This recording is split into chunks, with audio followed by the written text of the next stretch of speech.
Wanita tangguh tak mudah rapuh. Ini saya noleh belakang buat ngingetin judul. Menjadi wanita tangguh yang tidak mudah rapuh. Ini tema dari panitia nih. Kayaknya panitianya seringkali merasa kita sebagai wanita seperti ranting kering yang mudah patah, rapuh, kemudian jatuh. Enggak gitu ya. Kita semuanya adalah wanita-wanita tangguh insyaallah. Di mana letak ketangguhan kita? Saudaraku sekalian saya muliakan, bagaimana menjadi wanita kuat yang tidak mudah terpatahkan? Bagaimana menjadi wanita tangguh yang tidak mudah rapuh? Saudaraku sekalian saya muliakan, saya kasih tahu padamu, sebenarnya semua dari kita adalah lemah. Enggak laki, enggak perempuan, semua dari kita adalah lemah. Saudaraku sekalian saya muliakan, innallaha ghaniyun wa antumul fuqara. Kata Allah dalam Al-Quran, Allah lah satu yang kaya, Allah lah satu yang kuat. Kalian semua miskin, kalian semuanya lemah. Wa khuliqal insanu dha'ifa. Sesungguhnya manusia tercipta, manusia semuanya diciptakan dalam keadaan lemah. Gak ada yang kuat, semuanya lemah. Kenapa gitu? Kenapa semua manusia diciptakan lemah? Biar mereka kenal sama yang kuat. Semua dari kita Allah cipta rapuh, sebab Allah kepengen kita menghamba kepada yang maha kuat. Dialah satu, Dzul Quwwatil Matin, pemilik kekuatan yang sesungguhnya. Allah sendiri aja satu yang punya kekuatan. Semua makhluk, semua manusia lemah. Yang punya kekuatan hanya satu, namanya Allah. Jadi kalau kita lemah, itu ya memang Allah menginginkan kita untuk sungguh-sungguh menyandarkan diri, sungguh-sungguh bergantung kepada yang maha kuat. Maka semua dari kita lemah kecuali yang dikuatkan Allah. Semua dari kita rapuh kecuali yang dikokohkan oleh Allah Subhanahu wa taala.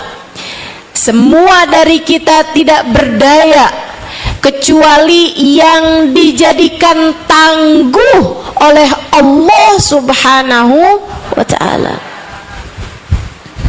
Karenanya kalau kamu tanya sama saya, gimana caranya menjadi wanita-wanita tangguh yang tidak mudah rapuh? Satu-satunya cara adalah mendekat kepada Sang Maha Kuat. Satu-satunya cara adalah bergantung dengan Sang Maha Tangguh, Sang Maha Kuat, pemilik kekuatan yang sesungguhnya. Gimana cara mendekatnya? Gimana cara bergantungnya? Ini yang akan saya sampaikan kepadamu, beberapa cara-caranya. Yang pertama, kamu bisa menjadi wanita yang dikuatkan Allah, yang ditangguhkan Allah jika kamu punya senjatanya, yaitu ilmu. ilmu. Kamu mesti ngerti caranya. Ilmu membuatmu mengerti caranya. Cara ibadah kepada Allah, cara mendekat kepada Allah, cara itu ilmu, teman-teman. Kayak gini nih. Kayak kamu masuk ke dalam sebuah ruangan. Malam-malam hari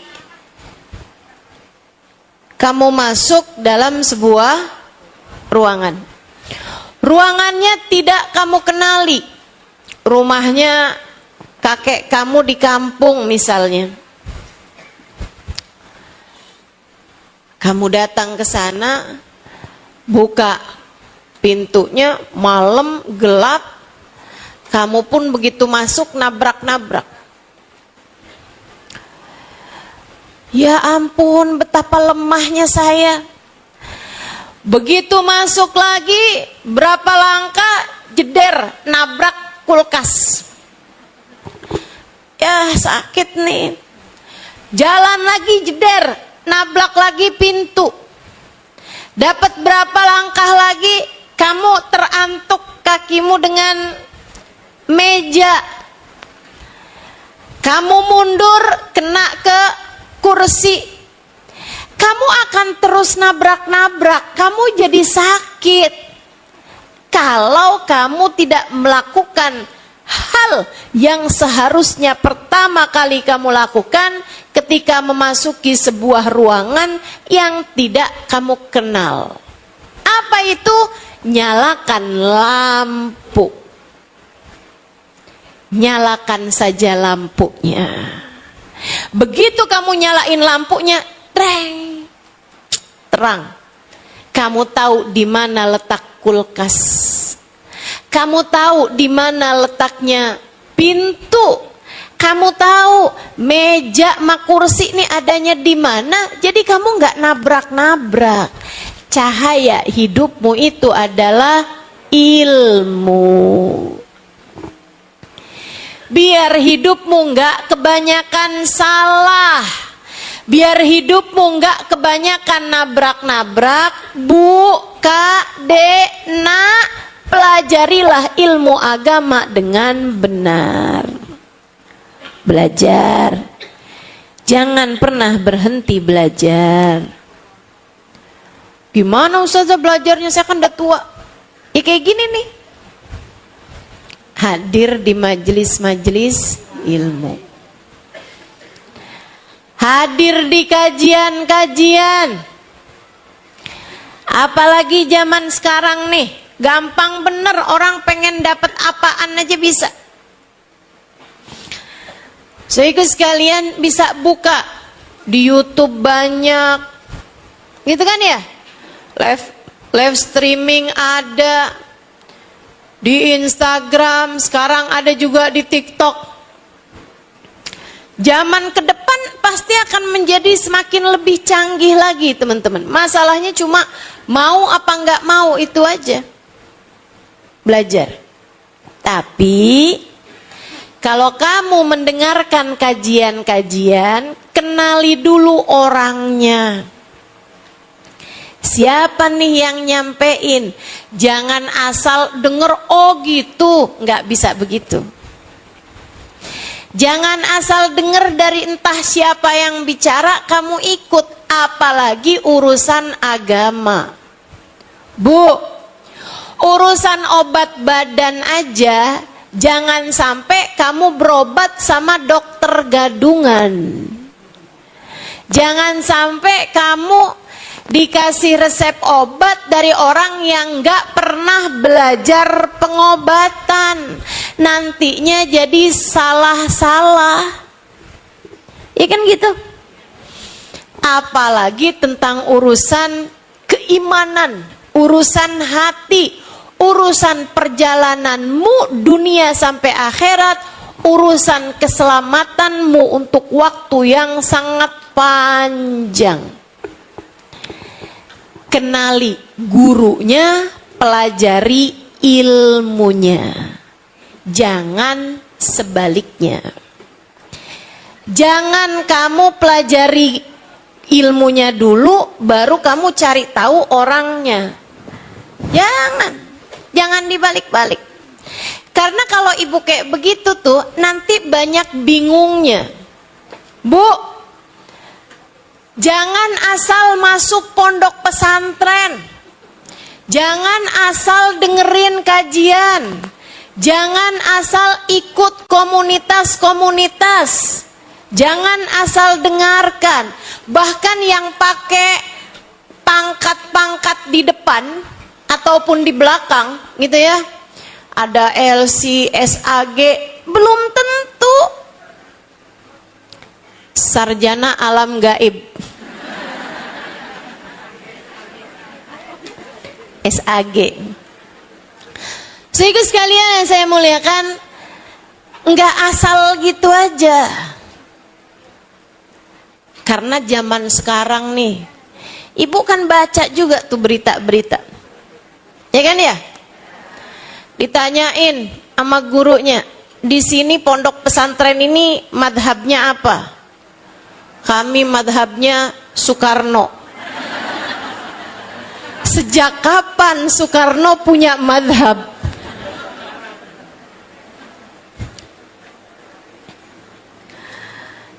Teman-teman sekalian yang saya muliakan, nah ini mesti jelas gitu. Karena nih asal dengerin kajian, tahu-tahu dia nabinya nggak sama kita, misalnya gitu. Ada tuh yang kapan itu tahu? Ada orang-orang yang ikutan ajaran nabinya bukan namanya Muhammad, nabinya namanya Ahmad, Mirza Ghulam Ahmad dari India. Itu kan ada nabi dari India aja buat saya udah iskal. Nabi dari India kira-kira ngajarinnya apa ya?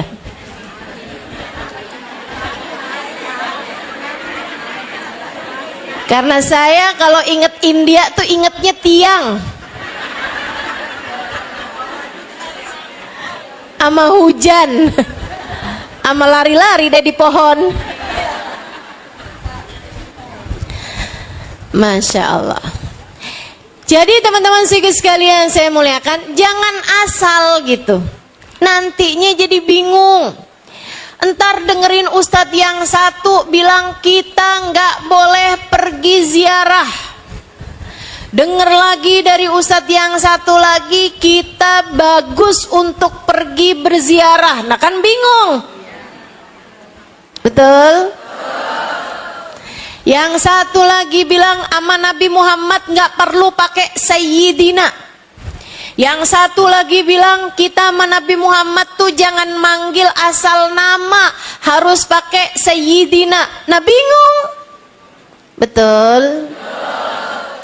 Karenanya biar nggak bingung, kenali dulu orangnya, baru dengarkan ilmunya. Gimana cara kenalin orangnya? Saudaraku sekalian saya muliakan, cari tahu latar belakang pendidikannya. Kan begitu? Ngajinya sama siapa dulu dia? Sekolahnya di mana dulu dia? Bergurunya kepada siapa dulu dia? Sebab Nabi Muhammad tuh dulu nyampein ilmu kepada para sahabatnya. Enggak sedikit. 124.000 sahabat. 124.000 sahabat yang ikut bersama dengan Nabi saat haji wada. Jumlahnya 124.000 sahabat. Saudaraku sekalian saya muliakan, Nabi pesan kepada mereka, "Falyuballigh asyahid minkumul ghaib." Kata Nabi Muhammad, yang hadir nih ya, tolong nanti sampaikan kepada generasi berikutnya yang tidak pernah berjumpa denganku. Maka para sahabat menyampaikan kepada para tabi'in. Para tabi'in menyampaikan kepada tabi'it tabi'in. Para tabi'in menyampaikan kepada generasi berikutnya, generasi berikutnya, generasi berikutnya, sampailah kepada kita di zaman sekarang ini. Ada banyak para ulama-ulama kita yang memiliki nasab keilmuan bersambung sampai kepada baginda Nabi besar Muhammad. Bukan asal baca buku, bukan asal searching di Google. Nggak boleh loh, sholat raweh tuh nggak boleh lebih dari 11 rakaat. Kata siapa? Saya baca dari Google. Enggak gitu, enggak gitu. Beragama itu ikut dari pendahulu sampai kepada Nabi besar Muhammad. Alhamdulillah di Indonesia nggak kurang-kurang ulama-ulama yang memiliki nasab keilmuan bersambung dengan Nabi besar Muhammad. Di pondok-pondok di Pulau Jawa terutamanya banyak bertaburan para ulama-ulama yang sanad ilmunya bersambung terus sampai kepada Sayyiduna Muhammad sallallahu alaihi wasallam. Sekali lagi pelajari, kenali gurunya, pelajari ilmunya, biar enggak bingung. Insya Allah. Kalau kamu berilmu, kamu kuat secara pemikiran. Kalau kamu berilmu, jadi istri, kamu akan jadi istri yang kuat karena ngerti ilmunya. Bagaimanapun suami kita nih mesti nurut sama kita. Ah, itu orang nggak ngerti ilmu tuh. Itu perempuan nggak ngerti ilmu tuh. Alhamdulillah sesudah 5 tahun menikah, suami saya sekarang tunduk kepada apapun perintah saya. Ah, nggak berilmu tuh. Ini perempuan maaf bahlul nih.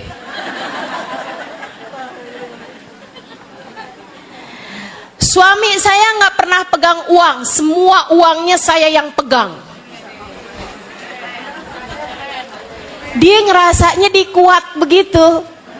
Padahal tuh maaf nih cewek bahlul.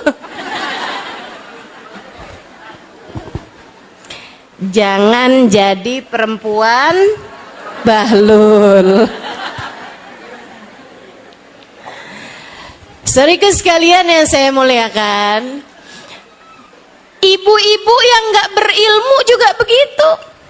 Akhirnya salah-salah, akhirnya jadinya jadi perempuan-perempuan yang lemah.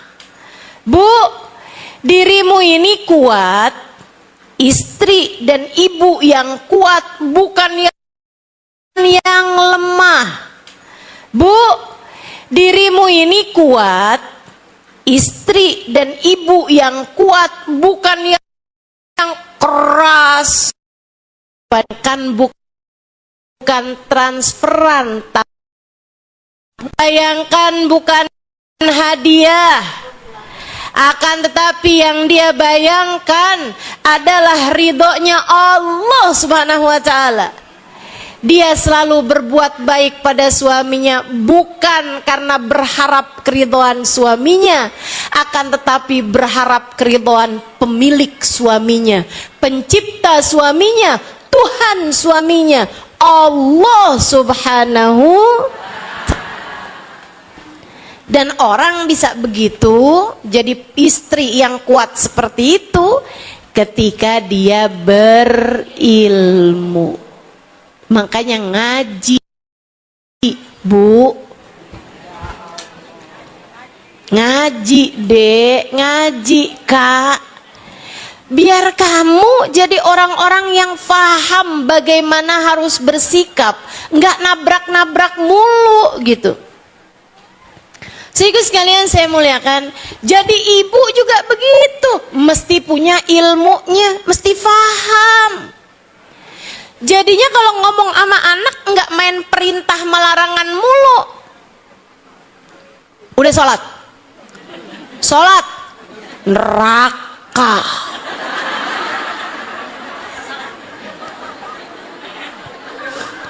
Ini model-model ibu yang tidak berilmu, bawa-bawanya neraka mulu. Dia nggak paham kalau yang disebutkan Nabi tentang seorang ibu bukan neraka melainkan surga. Al jannatu tahta aqdamil ummahat. Surga berada di bawah telapak kaki ibu. Nah kalau ibu-ibu yang ngaji tuh, dia akan tahu gitu kan, Nabi Muhammad nyebut saya nih pembawa surga. Kenapa saya bawa-bawanya neraka mulu ya? Jadinya saya harus bawa-bawa surga. Gitu kan?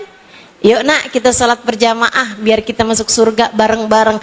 Tuh berilmu dia. Dia ngerti ilmunya. Ngadepin anak, banyakin senyuman, banyakin pelukan, banyakin kata-kata yang menyenangkan hati anak. Anakmu perlu kasih sayang darimu, Bu. Bahkan bukan ilmu yang diperlukan anak dari ibunya. Ilmu bisa dia dapat dari guru-guru. Akan tetapi yang anak perlukan darimu adalah kasih sayang. Maka kekuatanmu wahai seorang perempuan, siapapun dirimu, kamu seorang ibukah, kamu seorang istrikah, kamu adik jomblokah, gitu ya, kamu nenek-nenekkah, semuanya kekuatanmu nomor satu ada pada ilmu. Belajar biar ngerti, belajar biar faham apa yang harus dilakukan, belajar biar ngerti caranya bicara yang tepat kepada orang yang tepat di waktu yang tepat. Ngomong sama suami gimana, ngomong sama anak mesti gimana, ngomong sama saudara mesti gimana, ngomong sama temen mesti gimana. Paham kalau ngerti ilmunya. Pelajarin terus belajar. Ngerti caranya sholat, ngerti caranya tahajud, ngerti caranya puasa, ngerti nih hari saya mesti sholat apa nggak sholat, ngerti kapan waktunya mandi menstruasi, paham berbagai macam urusan. Kenapa? Karena berilmu. Jangan pernah berhenti belajar, saudaraku sekalian. Jangan pernah berhenti belajar. Itu nomor satu. Kekuatanmu yang nomor satu terdapat pada ilmu. Yang kedua, iman. Kekuatanmu ini kamu jadi nggak rapuh kalau kamu punya iman. Apa maksudnya iman? Saya beriman kok Ustazah. Saya beriman Ustazah. Ustazah tanya dah siapa Tuhan saya. Saya tahu jawabnya. Kan begitu. Bukan berarti kamu kalau dibilang Tuhanmu siapa, Allah, Nabimu, Nabi Muhammad, kamu sudah beriman. Gak gitu. Gak gitu. Iman bukan tentang ucapannya lisan. Iman bukan sekedar ucapan lisan. Iman adalah apa yang ada di dalam hatimu tentang keyakinan-keyakinanmu.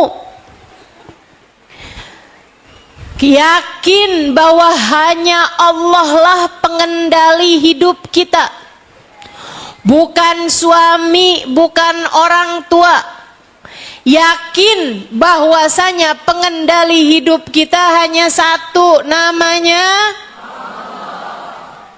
yang bikin sehat hanya satu, namanya yang bikin sakit hanya satu, namanya yang menghendaki kehidupan hanya satu, namanya yang menciptakan kematian, menentukan kematian hanya satu, namanya Allah Subhanahu wa ta'ala. Disitulah iman.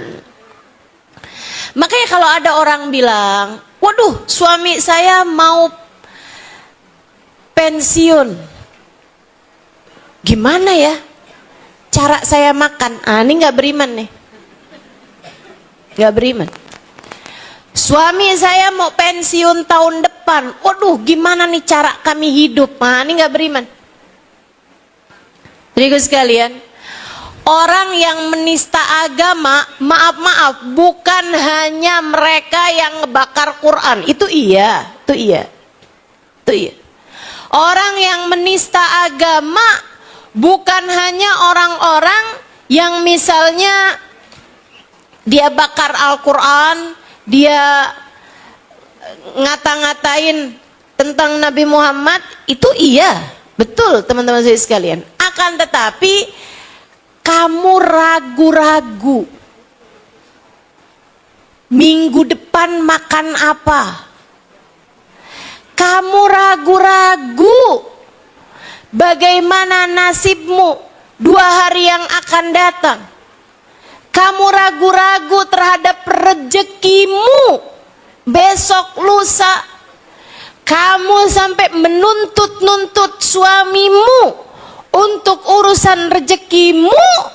Hati-hati, keraguanmu itu mempertanyakan keimanan di dalam hatimu.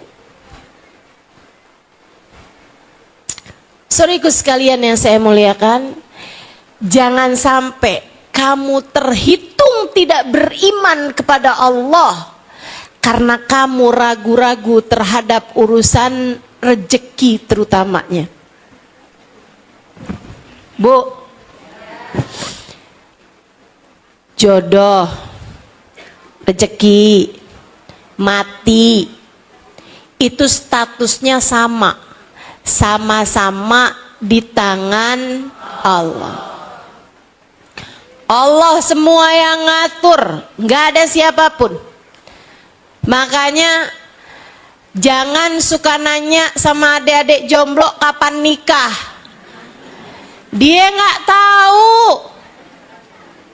Nah, sesuatunya di tangan Allah, mana dia tahu, Bu? Yang undangan udah disebar aja, kalau Allah tidak menghendaki bisa gagal. Langsung tuh adik-adik, betul.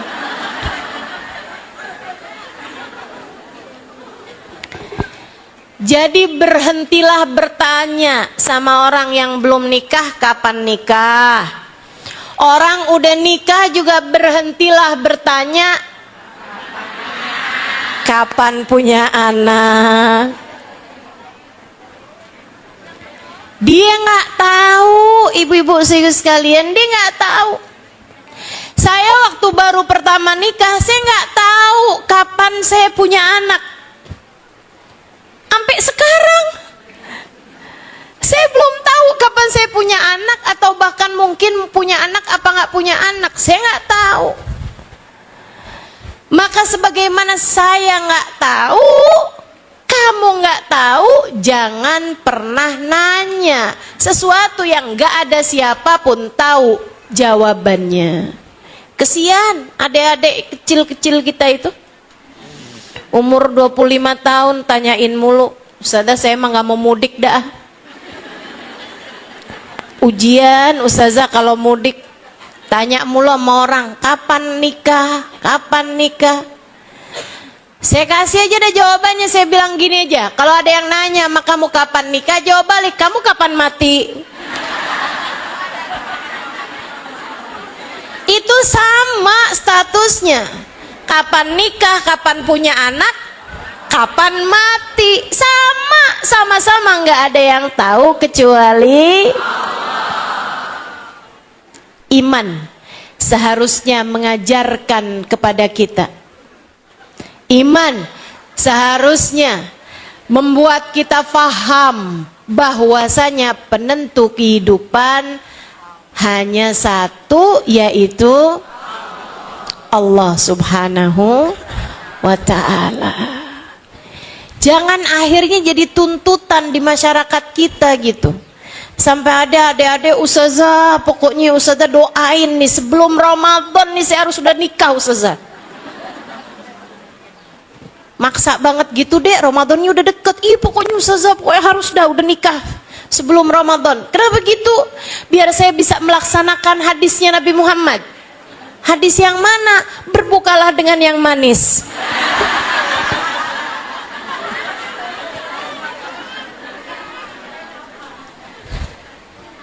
Berarti doanya mesti panjang nih, Allah kasih kepada saya jodoh yang manis. Lebih panjang lagi kan. Saudaraku sekalian yang saya muliakan, jadi iman membuatmu seharusnya ngerti bahwasanya yang ngasih rezeki hanya satu, yaitu Allah. Perempuan yang beriman jadi perempuan kokoh. Perempuan beriman jadi perempuan tangguh. Perempuan beriman jadi perempuan-perempuan yang kuat. Dia akan kuat untuk berbilang sama suaminya, "Bang, tenang. Kamu mau keluar rumah tiap hari untuk bekerja, silahkan. Abangku sayang, tapi kamu harus tahu, saya kuat untuk tiap hari makan itu aja. Saya kuat untuk hari-hari pakai baju itu aja. Saya kuat untuk bisa menjalani kehidupan dengan sederhana. Tapi saya nggak kuat kalau di akhirat nanti harus masuk dalam neraka. Maka abangku sayang, silahkan bekerja, tapi jangan pernah bawa harta haram masuk dalam rumah kita." Itu perempuan kuat tuh. Perempuan kuat. Dia tidak akan mau ada uang haram masuk dalam kepemilikannya. Kenapa? Harta haram masuk dalam rumah. Artinya Allah Subhanahu wa ta'ala akan jadikan rumah tangga tersebut hancur karena keharaman yang mereka masukkan dalam rumah tersebut. Jadilah wanita yang kuat dengan iman. Saudaraku sekalian, berimanlah hanya kepada Allah. Kenapa bahasa ustazah gitu ya? Kita beriman semuanya hanya kepada Allah lah ustazah. Bu, Nabi Muhammad tuh bilang begini nih, untuk kita nih umat zaman akhir nih, "Inna likulli ummatin ijl, wa ijl ummati ad-dinar wa dirham." Tiap umat tuh punya sesembahan. Saya lihat umat Nabi Musa ada sesembahan lain, yaitu sesembahannya Musa Samiri, nyembah anaknya sapi. Ada umatnya Nabi Ibrahim, mereka nyembah bulan dan matahari. Begitu kan? Likulli ummatin ijl. Setiap umat tuh kayak punya sesembahan lain gitu yang dia sembah. Wa ijl ummati, kata Nabi Muhammad nih, ternyata saya perhatikan sesembahannya umat saya ternyata juga punya sesembahan lain selain Allah. Apa Rasul? Nyembah kuburan? Bukan. Apa Rasul? Nyembah pohon? Bukan.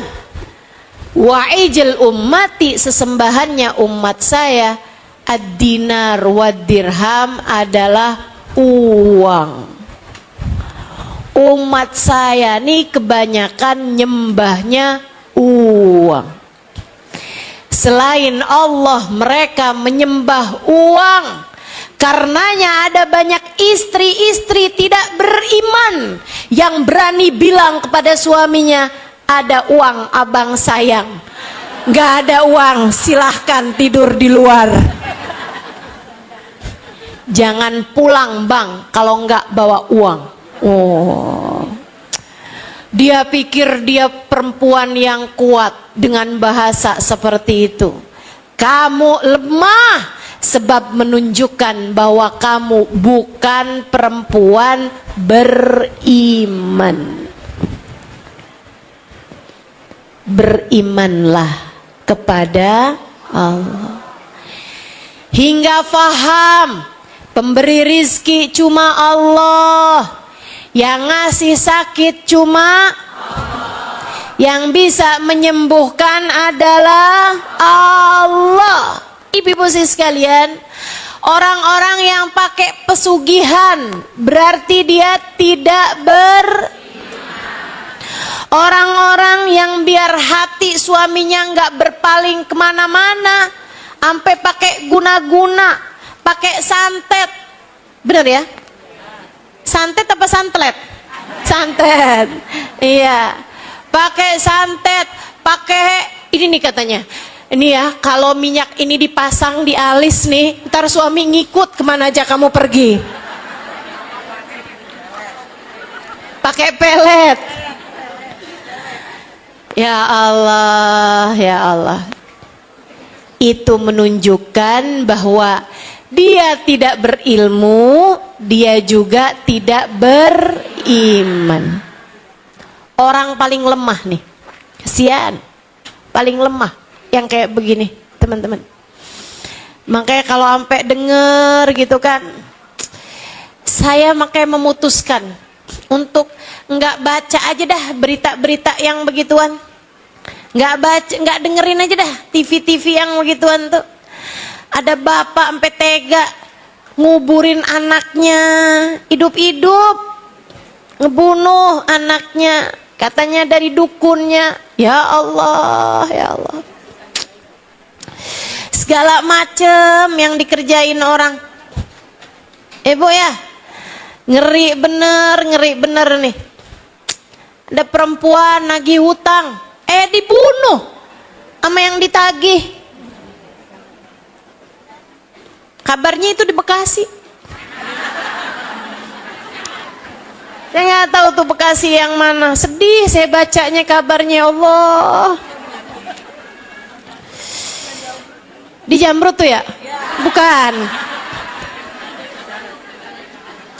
Sian saya ngebayanginnya, ya Allah. Ya Allah.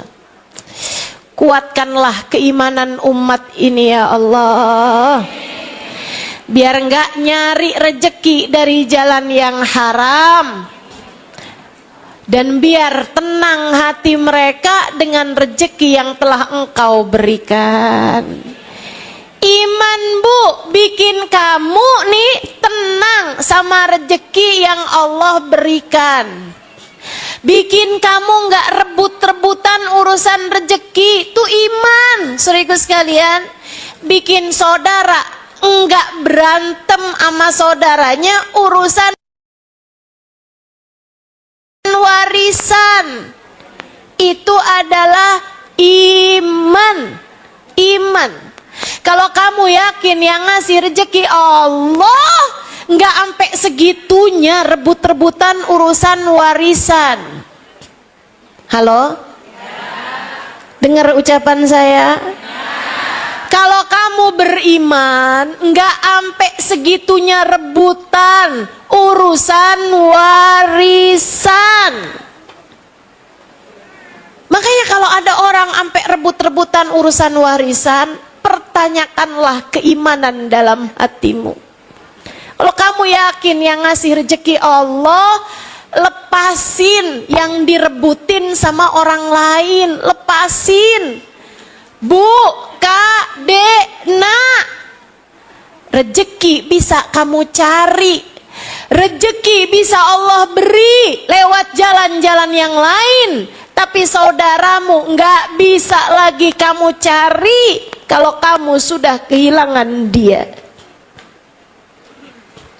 Nggak apa-apa kita kehilangan uang, itu berarti bukan rejeki kita, betul? Jangan sampai kita kehilangan saudara. Jangan sampai kamu mau kehilangan saudara hanya karena untuk mendapatkan uang yang tidak seberapa. Banyak ustazah masalahnya uangnya, menurut saya nggak seberapa. Karena uang tuh Bu, seberapapun jumlahnya masih bisa kapan waktu Allah beri lewat jalan-jalan yang menyenangkan. Nggak usah sampai segala direbutin. Itu nunjukin kalau iman kamu yang jadinya tidak seberapa. Sampai sini paham? Kalau Allah lihat kamu mudah melepaskan harta yang diperebutkan, Allah akan mudah memberikan kepadamu ganti harta yang menyenangkan. Percaya saya nggak lagi doa, tapi saya sedang membuat statement, nggak usah diaminin. Saya sedang membuat sebuah pernyataan yang tidak akan terbantahkan. Kalau kamu melepaskan harta-hartamu yang orang lain perebutkan, lepasin dengan hati yang lega, Allah akan gantikan untukmu uang, harta dengan cara-cara yang mudah, dengan cara-cara yang membuatmu juga menyenangkan untuk mendapatkannya. Udah, nggak usah khawatir teman-teman, nggak usah khawatir, usah khawatir. Tiap kali ada orang yang merebutkan harta, nih, gitu aja udah. Ini punya saya, oh bukan ini punya saya, oh punya kamu silahkan, gitu. Itu kalau ada orang tuh sampai rebut-rebutan nih, segala berkatan majelis rebutan, tuh.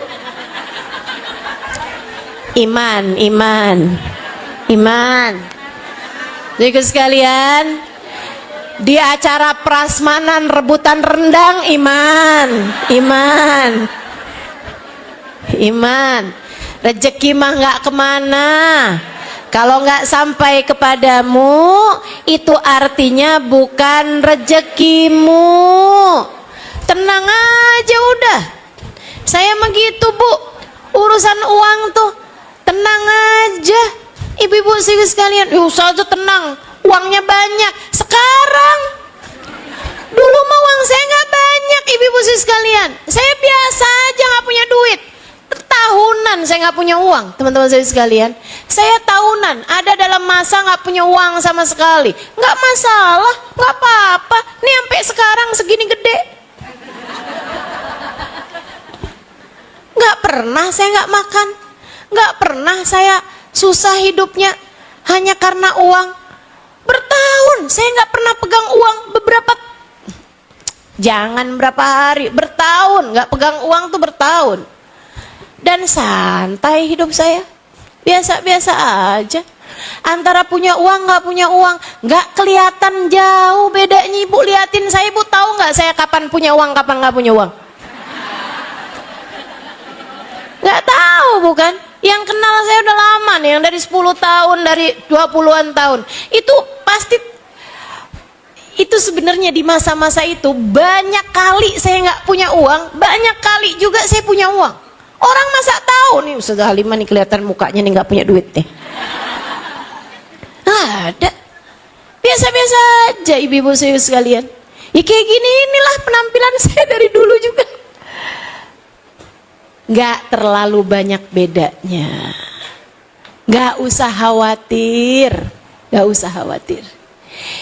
Segala kamu ngerasa, wah nanti ini gimana hidup saya nih kalau saya nggak punya uang, gimana nih hidup saya nih kalau suami saya nih berhenti kerja, wah gimana nih saya nih kalau usaha saya gagal di sini nih, saya makan apa nih nanti nih, anak-anak saya nih gimana sekolahnya nih, anak saya gimana makannya nih, untuk nanti bulan depan kalau suami saya menceraikan saya, bla bla bla.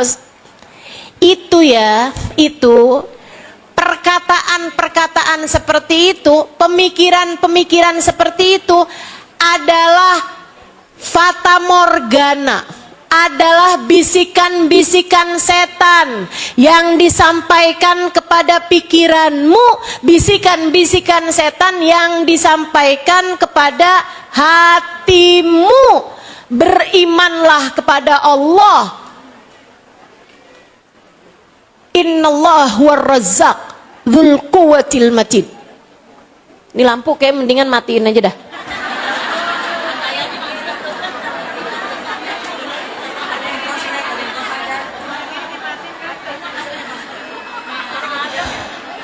Kayaknya malah justru jadi ngurangin konsentrasi ya, terhidup, termati gitu kan.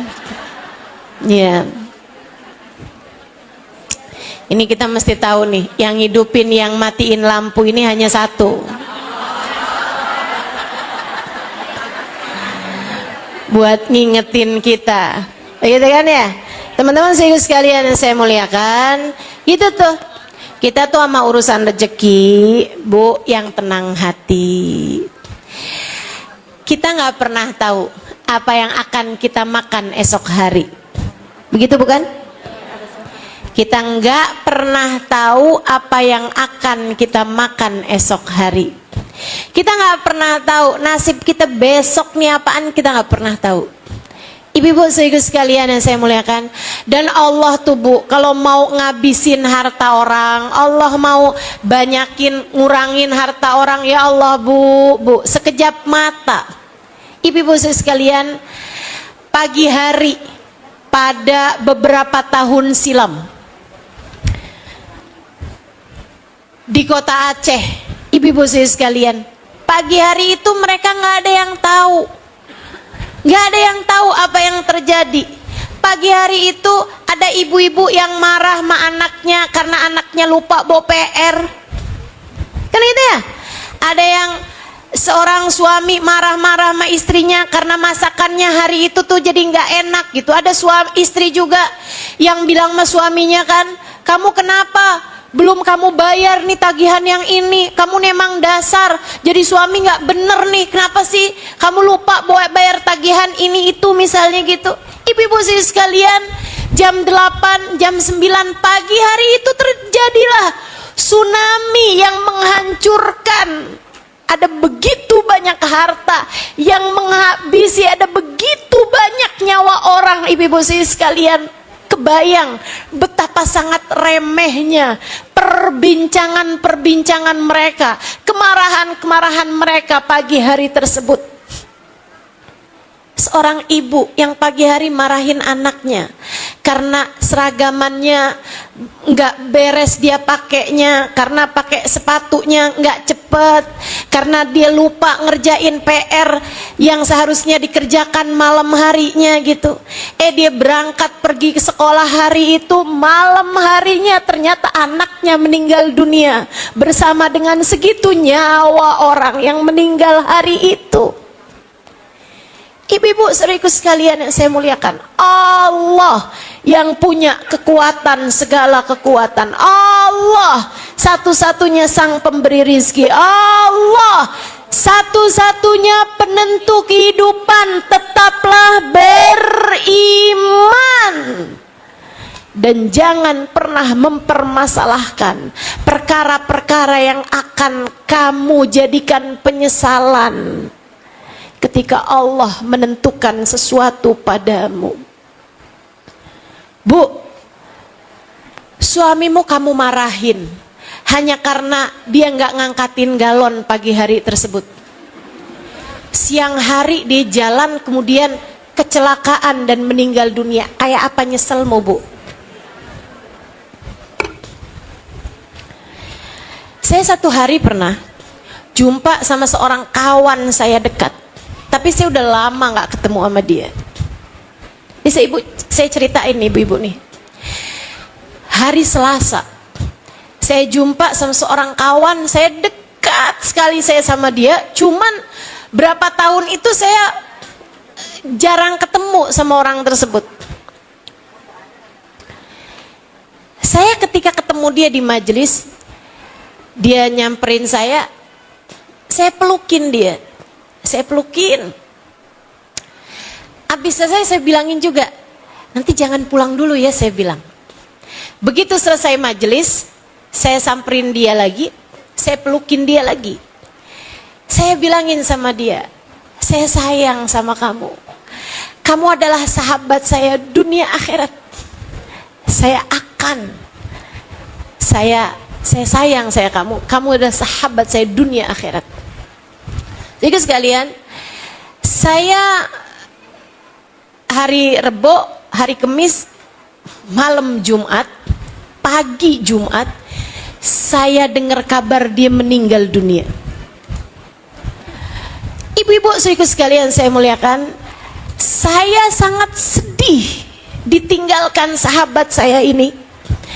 Hati saya rasanya kehilangan gitu. Saya kehilangan sahabat saya ini, Bu. Akan tetapi saya tidak menyesal karena kalimat terakhir yang saya sampaikan kepadanya adalah saya sayang sama kamu, kamu sahabat saya, dan saya tidak akan pernah meninggalkan kamu dunia akhirat. Ibu-ibu saya sekalian, dari situ saya belajar, Halimah, jangan pernah ngomong gak bagus, jangan pernah mau ucapanmu menyakiti siapapun. Kamu tidak pernah tahu, bisa jadi itu adalah kalimat terakhir yang kamu ucapkan terhadap siapapun. Kamu gak pernah tahu kapan kamu mati, kamu gak pernah tahu kapan orang mati. Nggak sakit nggak apa kok teman saya itu meninggal dunia gitu aja. Jadi sekalian yang saya muliakan, maka kamu juga gitu. Kamu nggak pernah tahu suami kamu tuh meninggalnya kapan, atau kamu meninggalnya kapan, kamu nggak pernah tahu. Anak-anak kamu nggak pernah tahu, teman-teman sekalian. Maka tetaplah beriman.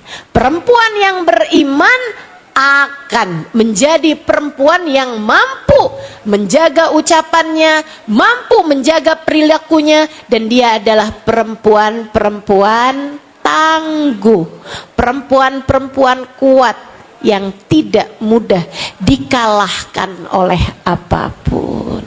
Berimanlah, insya Allah. Kekuatanmu yang nomor satu adalah, kekuatanmu yang nomor dua adalah iman. Penentu hidup hanya satu, namanya pemberi rizki hanya satu, namanya yang ngasih bisa sehat, yang ngasih sehat hanya satu, namanya yang ngasih sakit hanya satu, namanya pemberi kehidupan hanya satu, namanya pemberi kematian hanya satu, namanya Allah Subhanahu wa ta'ala. Tetaplah beriman, dengannya kamu kuat. Yang ketiga, teman-teman saya sekalian, kalau kamu pengen jadi perempuan beriman, jangan bergantung kecuali kepada imannya. Kamu udah punya, ilmunya kamu udah punya. Iman itu didapat dengan ilmu. Kalau kamu belajar, kamu akan beriman, kamu jadi ngerti segala macam hal. Nah, iman membuatmu tidak bergantung kecuali kepada Allah. Saudaraku sekalian saya muliakan, jangan bergantung sama suami. Adik-adik jangan bergantung sama orang tua. Orang tua tuh cukup disayangi, Dek. Jangan bergantung kepada mereka. Ibu juga gitu, suami Bu cukup disayangi Bu, jangan bergantung pada suami. Para ibu yang pada punya anak, anakmu cukup disayangi, jangan bergantung pada anak. Nih, ada banyak orang suka ngomong kayak gini nih, kamu sama anak tuh mesti yang baik, sebab anak adalah investasi masa depan. Kamu urusi anak sekarang, nanti di saat kamu tua anak-anakmu mengurusimu. Benarkah ucapan seperti itu? Nggak benar. Nggak benar. Nggak benar. Jangan bergantung sama anak. Ibu-ibu saya sekalian, jangan berpikir bahwa nanti saya akan bergantung sama anak saya di masa dewasa atau di masa saya tua gitu. Nggak ada, Bu. Dari kita lahir, kita ini udah Allah jadikan pengendali hidup kita semuanya adalah Allah Subhanahu wa taala. Ngapain gantungan sama selain Allah? Ibu, adakah di antaramu mau gantungan sama kaleng kerupuk? Nih ya, marilah kita bersandar. Sandaran itu Bu sama tembok. Sebab kamu tahu tembok kuat. Sama tiang, kamu tahu tiang kuat. Tapi adakah di antaramu yang mau, saya sandaran sama kaleng kerupuk? Ya rubuh. Betul? Suami kamu tuh kaleng kerupuk. Walaupun jangan bilangin sama suaminya ya. Mulai sekarang saya nggak akan lagi bersandar kepadamu bang. Kenapa gitu? Kata Ustazah Halimah, kamu adalah kaleng kerupuk. Maksud saya, kamu sama dia sama-sama lemahnya, sama-sama tidak berdayanya, sama-sama. Siapa yang bilang kalau suami itu adalah pemberi rezeki? Nggak ada Bu, pembeli rezeki cuma satu, namanya Allah. Kamu sama suami sama-sama tukang makan rezeki. Tukang makan rezeki, yang ngasih rezeki satu, Allah Subhanahu wa taala. Dek, orang tuamu sama kamu, sama-sama tukang makan rezeki. Pemberi rezeki hanya satu, namanya Allah. Jadi saat suamimu pergi, kamu nggak usah khawatir. Yang pergi adalah tukang makan rezeki. Sang pemberi rezeki tetap ada, yaitu ibu-ibu yang suaminya meninggal. Sedih boleh, tapi takut nggak punya rezeki, jangan. Para istri, maaf ya, kalau kamu adalah seorang istri yang ditendang, dipukul sama suami gitu misalnya gitu, ditonjokin jadi samsak tinju dah pokoknya gitu kan, ditampar, dikatain segala macem gitu. Ibu-ibu saudaraku sekalian yang saya muliakan, itu tuh dalam kondisi kalau keamananmu tidak terjamin, maksudnya kamu mengkhawatirkan urusan keselamatan dirimu, itu sudah dalam keadaan yang kamu boleh untuk bercerai. Kamu nggak usah takut tuh, udah wah suami mengancam nih, apalagi dia mabuk gitu kan. Biasa mabok, kalau mabok mukulin kamu, kalau mabok bisa nendang kamu misalnya gitu. Buruan cari keselamatan, tinggalkan suamimu, bawa anakmu kalau kamu emang udah sempet punya anak. Teman-teman saudaraku sekalian, tinggal di tempat yang aman. Suami kamu tinggalkan, gugat cerai kepada suami model seperti itu. Jangan sampai, Ustazah, kalau saya bercerai dari dia, saya makannya dari mana? Nih, kamu lupa. Bahkan dari sejak kamu berada dalam rahim ibumu, Allah sudah sampaikan kepadamu rezekimu. Jangan bergantung kepada suami. Berarti boleh ya Ustazah, saya digampar suami saya langsung tuntut cerai gitu. Baru sekali Ustazah, itu juga karena saya duluan yang gampar dia. Ya jangan.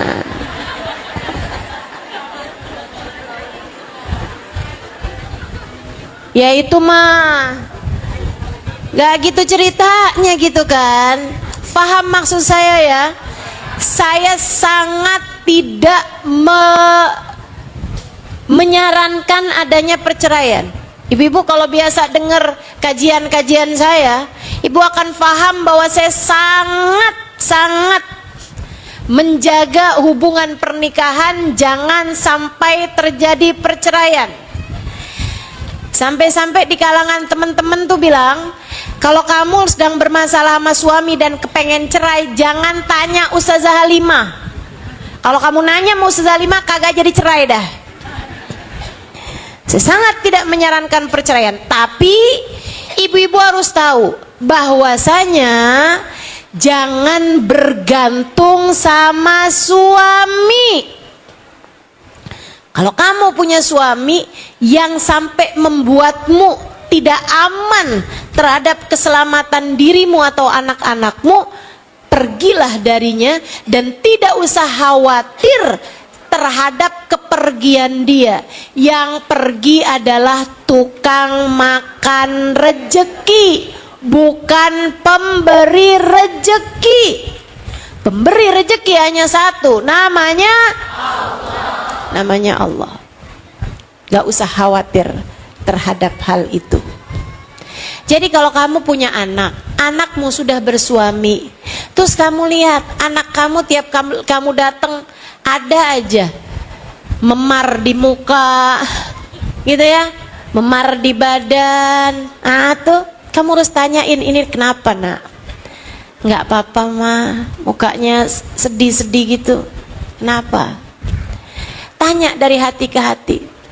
Dari suami kamu ya, kamu dipukulin ya? Iya mah.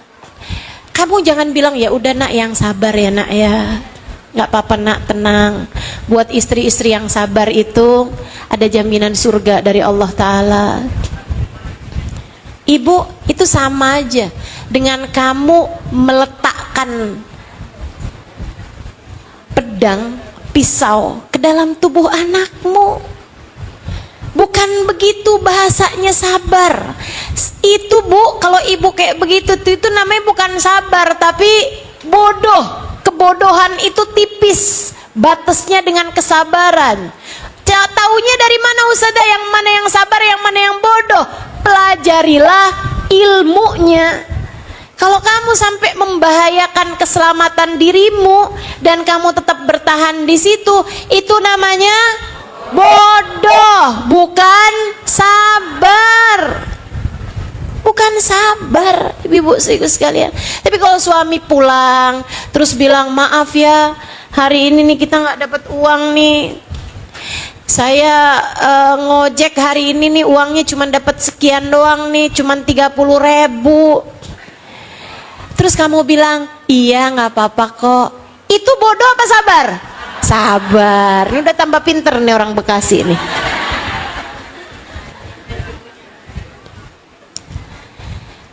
Pertama tadi, kedua tadi, ketiga, tidak bersandar kecuali kepada, tidak bergantung kecuali kepada manusia. Cukup disayang, jangan dijadikan tempat bergantung. Cukup disayang. Suamimu cukup kamu sayang, orang tuamu cukup kamu sayang, jangan bergantung sama mereka. Suamimu cukup kamu sayang, jangan bergantung sama suami. Anakmu cukup kamu sayang, jangan bergantung sama anak. Kamu punya guru, cukup kamu sayang, jangan bergantung sama gurumu. Siapapun gak ada yang kuat dijadikan sebagai tempat gantungan. Kamu kerja misalnya gitu ya, kamu punya bos, bosmu cukup kamu sayang, jangan bergantung. Semua orang nih cukup kamu sayang, jangan bergantung. Gak ada yang kuat buat digantungin. Kesian sama kamu, kesian sama dia. Teman-teman saudariku sekalian, kesian. Semuanya lemah, tidak ada yang cukup untuk dijadikan sebagai tempat bergantung. Bergantung hanya satu, kepada Allah. Kemudian yang keempat, saudaraku sekalian, kekuatanmu. Sesudah kamu tahu tidak ada tempat bergantung kecuali Allah, yang berikutnya adalah doa. Disitulah letak ketangguhanmu. Disitulah letak kekuatanmu. Jangan jauh-jauh dari doa. Doa. Kamu bergantung hanya kepada Allah. Nah, cara gantungannya gimana nih? Allah ulurkan tali, namanya doa. Ud'uni astajib lakum. Mintalah padaku, kata Allah, aku akan ijabah. Doa, minta yang serius. Kalau doa tuh yang serius. Jangan cuma Rabbana atina fid dunya hasanah fil akhirati hasanah wa qina adzabannar. Ini nih nggak serius doanya, yang akhirnya Allah juga nggak serius ijabahnya. Bu, doa itu kayak anak nangis. Kamu berdoa minta kepada Allah mirip sama kamu denger anak nangis. Allah mengijabah tuh kayak kamu denger suara anak nangis. Kalau ada anak, kamu nih lagi sibuk nih di belakang nih di dapur, lagi masak gitu ya, sambil dengerin kajian saya live streaming gitu, ada anak nangis gini nih,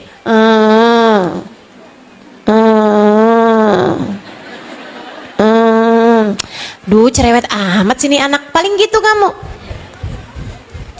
punya anak, dia nangis tapi nangisnya kayak gitu tuh.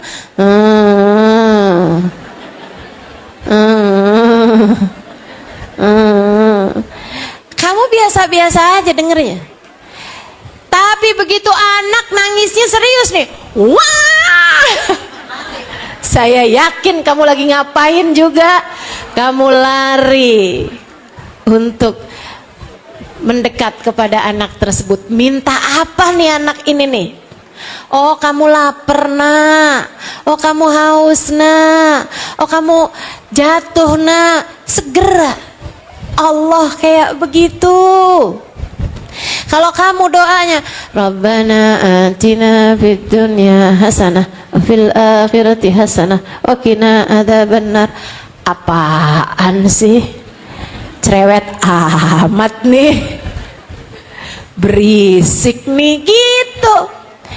Tapi begitu dengan hati tulus, sesudah beberapa rakaat di waktu malam, kamu sholat, kamu beristighfar, kamu menyebut-nyebut namanya, kamu baca Asmaul Husna, kemudian kamu mengangkat tangan, kamu berdoa dengan linangan air mata, ya Allah, ya Allah, ya Allah, kasihanilah hambamu ini ya Allah, sayangilah saya ya Allah. Ketika dengan linangan air mata kamu bilang ya Allah, ampuni dosa-dosaku ya Allah, ya Allah, kasihani saya ya Allah, kasih rezeki yang halal ya Allah, suami gampangin urusannya ya Allah, kasih rezeki yang gampang ya Allah, anak-anak soleh-solehahkan mereka ya Allah. Dengan linangan air mata kamu berdoa, kamu meminta tolong jagain anak-anak saya ya Allah, kesian mereka ya Allah, jadiin mereka bisa jagain sholatnya ya Allah, jangan biarkan mereka meninggalkan sholat ya Allah. Dengan linangan air mata kamu berdoa meminta kepada Allah tuh kayak anak yang nangis tadi dengan serius, teman-teman. Allah akan menghadapkan dirinya padamu, kemudian akan bertanya, lebih kayak abdi, lebih wahai hambaku, kamu minta apa? Anak-anak saya soleh-solehahkan ya Allah. Iya baik, saya akan jadikan anak-anakmu soleh-solehah. Rezeki suami yang halal ya Allah, rezeki saya yang halal ya Allah. Lebih hambaku, lebih aku akan beri padamu rezeki yang halal. Kalau datang ajal, matikan dalam husnul khotimah ya Allah. Lebih hambaku, lebih aku akan berikan padamu husnul khotimah. Doa yang serius. Kalau doa kayak anak nangis sama kamu tuh, kayak gitu tuh. Makanya kalau kamu lihat-liatin, kok saya kalau doa nggak diijabah ya, kok anak-anak saya kayak gini keadaannya. Coba ingetin seberapa serius kamu meminta hal itu kepada Allah Ta'ala. Seberapa serius kamu meminta hal itu kepada Allah. Saya sampaikan padamu teman-teman saudaraku sekalian, saya tidak pernah dikecewakan Allah dari doa-doa saya. Dan saya yakin siapapun dari kamu akan setuju, sepakat sama apa yang saya sampaikan. Coba kamu inget-ingetin. Yang kamu minta dengan serius sama Allah, yang kamu minta dengan banjir air matamu kepada Allah Subhanahu wa taala, yang kamu minta di waktu sepertiga malam terakhir kamu nangis kepada Allah Subhanahu wa taala, ada nggak yang nggak diijabah? Ada nggak yang nggak diijabah? Nggak ada. Nggak ada. Kalau kamu meminta dengan serius sama Allah, pasti diijabah. Pasti diijabah. Tapi Ustazah sampai sekarang belum punya anak karena saya memang tidak pernah meminta sesuatu dengan sangat serius untuk hal-hal yang saya tidak tahu baik buruknya bagi kehidupan saya. Saya tidak pernah meminta dengan serius, dengan linangan air mata untuk sesuatu hal yang saya tidak tahu baik buruknya bagi saya untuk dunia saya. Saya nggak pernah minta urusan jodoh, mas, jodoh saya mau Allah sampai nangis-nangis gitu, nggak pernah. Ya Allah cepet kawinin saya ya Allah, nggak pernah. Nggak pernah. Sebab saya tahu itu sesuatu hal yang saya nggak tahu baik buruknya bagi saya, bagi dunia saya. Makanya ketika kemudian menikah, ya alhamdulillah. Teman-teman sekalian saya muliakan, untuk hal-hal yang saya tidak tahu baik buruknya terhadap diri saya tidak akan meminta dengan seserius itu. Saya hanya akan meminta sesuatu hal yang sangat saya rasakan serius bagi diri saya. Ampunan, ilmu yang manfaat, keridhaan Allah, kasih sayang Rasulullah, kebersamaan dengan Nabi Muhammad di akhirat. Saya akan memintanya dengan serius. Sebab saya tidak mau saya menjadi orang yang menyesal ketika datang waktunya. Maka untukmu saudara-saudariku, siapapun yang mendengarkan ini, hajat-hajatmu mintakan kepada Allah. Dialah satu yang memilikinya. Minta sama Allah rezeki yang halal. Minta sama Allah kesoleh-solehahan anak-anakmu. Minta sama Allah, kamu misalnya kesulitan menghadapi suami yang keras hatinya, minta sama Allah teman-teman. Hati suamimu tuh berada dalam genggaman Allah. Kamu kesel ngadepin suami yang pelit misalnya gitu, saudaraku sekalian, daripada kamu nangis minta sama suami, ayo dong bang tambahin transferannya. Kamu menghina-hinakan dirimu di hadapan manusia, jangan mau. Terus mesti gimana dong saya Ustazah? Minta sama yang punya. Hati suami kamu tuh punyanya Allah. Atau sekalian, nih lebih enak lagi saya kasih tahu kamu. Kamu kesel sama suami kamu yang pelit. Lebih baik gini aja.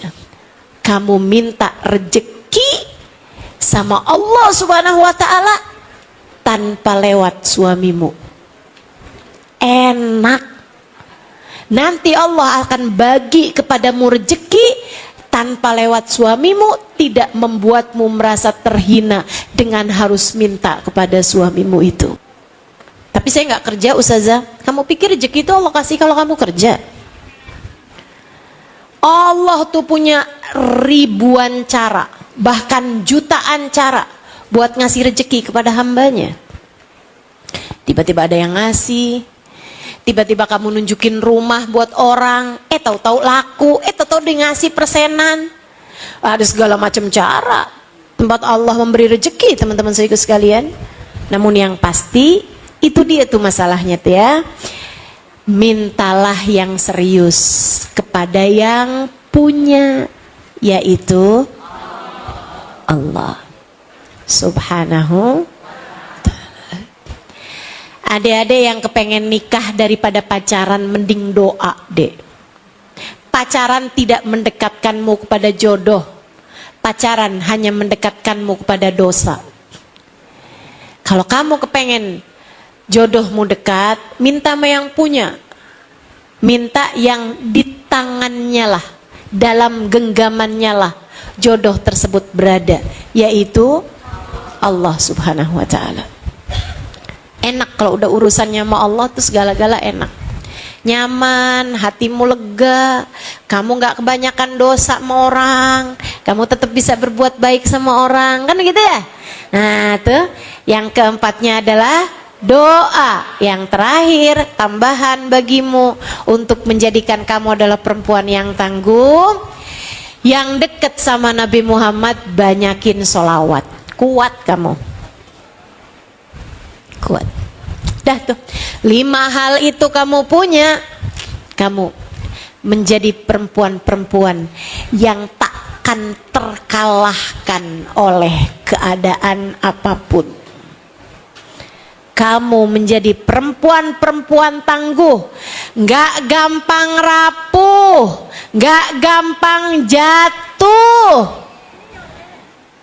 Kamu jadi perempuan-perempuan yang melangkah di atas muka bumi dengan ringan, tak akan mampu tergoyahkan.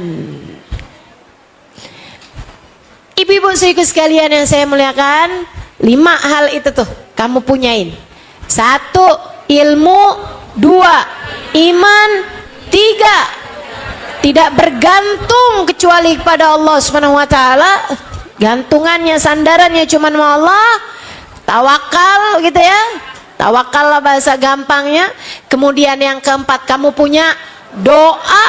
Dan yang kelimanya, kamu punya banyak sholawat kepada Nabi Muhammad, diiringi dengan rasa cinta kepada Nabi.